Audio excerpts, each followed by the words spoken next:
ABC 10 News at 7 starts now. It is back to school at last for thousands of San Diego Unified students. Good evening. I'm Steve Atkinson. Kimberly Hunt has the night off tonight. Those students returned to the classroom today for the first time in more than a year. Our ABC 10 News reporter Jennifer Kastner talked to them about how good it felt to be back. The students told us they were really excited to be back in the classroom. Most of them said they preferred doing this over virtual learning. Here at Daylord Elementary in San Carlos, you can see they created a very welcoming environment for students with signs and with balloons.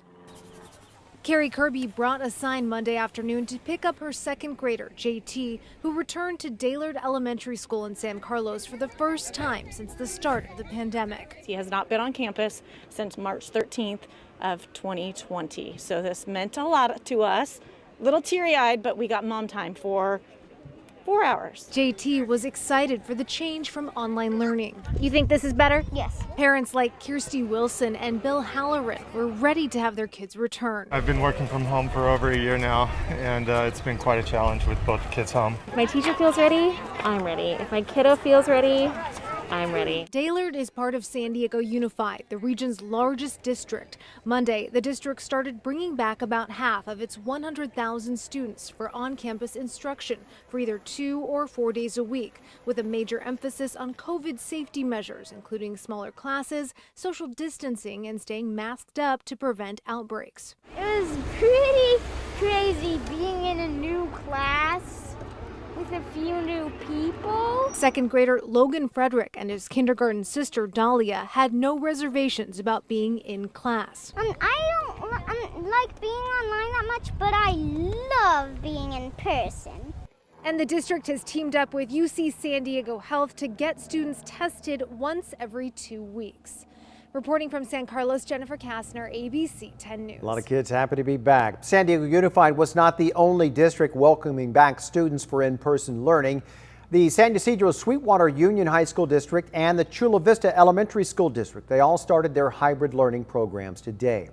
And the pandemic has claimed another business. ArcLight Cinemas and Pacific Theaters, they are all closing all their locations for good. There is an ArcLight Theater at UTC. No ArcLight or Pacific location has reopened since the pandemic began. The National Association of Theater Owners warned that regional independent chains like ArcLight might never recover. And places of worship in California no longer have any capacity limits. Today, the state attorney general's office announced California is officially lifting all indoor limits on churches, effective immediately. The move came just hours before a scheduled hearing. Many churches have been operating outdoors since the start of the pandemic. Now, under the orange tier, they were allowed to have 50% indoor capacity. And for the third week in a row, the vaccination site at the Del Mar Fairgrounds will be closed for several days this week. Our ABC 10 News reporter Rena Nakano explains why it's not simply a case of not enough vaccines. Those that roll through the vaccination site at the Del Mar Fairgrounds say it's a smooth operation. But this week, Scripps Health, which runs the superstation, announced that there will be more days closed than open, citing a vaccine shortage yet again. The site will be shut down Wednesday, April 14th, Friday, April 16th, Saturday, April 17th, and Sunday, April 18th, making this the third consecutive weekend the fairgrounds will be closed. ABC 10 News spoke with Scripps Chief Medical Officer Ghazala Sharif before the first weekend shutdown. We've been told that we're getting less doses at Del Mar because of the zip code it's in. I just asked the county today, can you give us any indication of what we might expect for next week? And we don't know yet. Scripps officials said the same problems persist today, especially as the eligibility expands on April 15th to anyone 16 and over. In response, Michael Workman with the county told ABC 10 News, quote, while supply seemed to be picking up, it's not enough to provide every site with what they want. The county does send larger allocations of the vaccine to harder hit areas like the South Bay.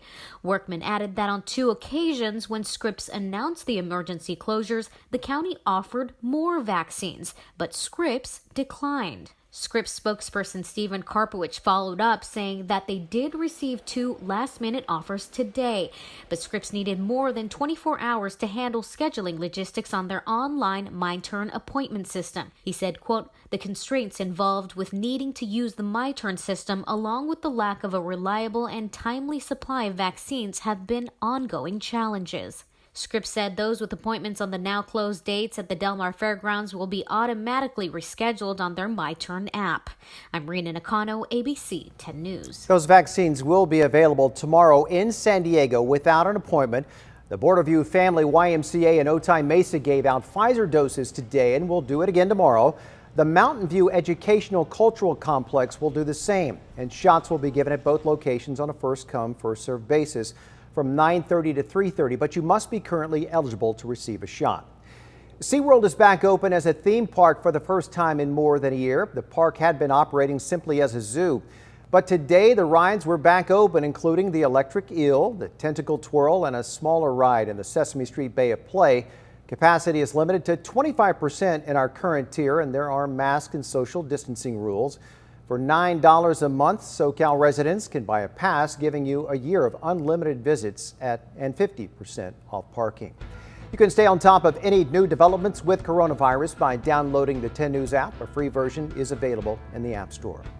A San Diego Zoo worker is recovering tonight after being bitten by a venomous snake this afternoon. That incident was reported around 2 o'clock today.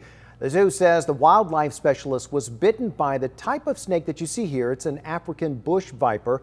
A spokesperson says it happened in a non-public area, and the staff member was immediately taken to the hospital for medical care. Now, the spokesperson goes on to say, although the San Diego Zoo cares for a number of venomous reptiles, incidents like this, they are very rare, and the snake was contained at all times with no risk of an escape. A man shot by police after charging them with a crowbar was sentenced to nearly 4 years in prison today. This is body camera video from last June after Rosendo Quezada was shot. Police pulled him over in Escondido after getting a report he violated a restraining order against his ex-wife. Now, when he got out of the car with a crowbar and ran towards police, an officer then shot him in the abdomen. He later pled guilty to assault with a deadly weapon and attempted burglary. California has reopened enrollment for the state health insurance exchange. People can now purchase plans from Covered California through the end of the year. New federal subsidies are available that could lower monthly premiums by thousands of dollars or more. Most legal residents who can't get coverage through their employer are eligible for assistance. The widow of a CAL FIRE engineer is honoring his sacrifice by helping firefighters still on the front lines. Our ABC 10 News reporter Rachel Bianco shows how Ashley Iverson's resilience and strength in the face of tragedy are positively San Diego. The pandemic brought life to a screeching halt for many, but not for California firefighters. I feel like they're saying it every single year, but last year's fire season was the worst in California history. The worst season for Ashley Iverson will forever be December of 2017. Her husband, Corey, was a CAL FIRE engineer. He was just 32 when he was killed battling the monstrous Thomas Fire in Ventura County. I really feel as though Corey's sacrifice was to help me realize my purpose. He knew that he couldn't fix me here. And what he's done has helped me realize how important I am. Her purpose now is making sure firefighters know their own self-worth. She launched the Iverson Foundation for Active Awareness. The nonprofit helps firefighters and their families deal with the trauma the job can bring. The foundation has sponsored more than 400 yoga classes. Meditation and music therapy are also offered. In May, the nonprofit will launch the organization's first fundraiser, a virtual marathon. We, as a culture, have come to realize how important physical health is. And what we're trying to do is bridge the gap into realizing how important mental health is. Her daughters, Evie and Taylor, are now 6 and 3. The younger one never got to meet her dad. The older one has questions. She just wants to know why Daddy can't be here. I don't have the answer for that. Just try to remind her is that just because we can't see him doesn't mean he's not here. Physically gone, but always in their hearts. Rachel Bianco, ABC 10 News. We do wish that family well. We have more information on the virtual marathon on 10news.com in the Resource Center.